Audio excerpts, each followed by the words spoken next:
Type a black text on a white background. Create a gradient map layer.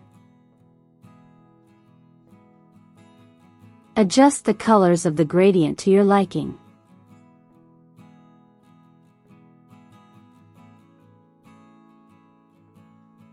Create a new layer. Select the brush tool. Select the round brush with a hardness of 100%. Fill this layer with circles. You can use the square brackets to adjust the brush size.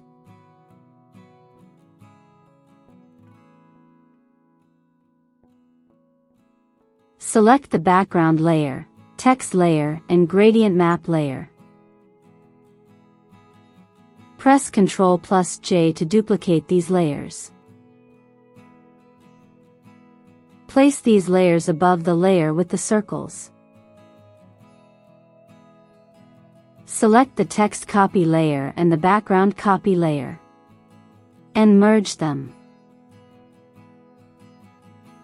Create a clipping mask for this layer. Select the gradient map copy.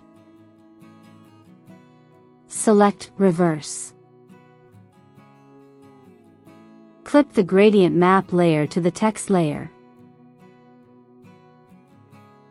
And that's how you create this effect. Check the link in the description for more Photoshop text effects.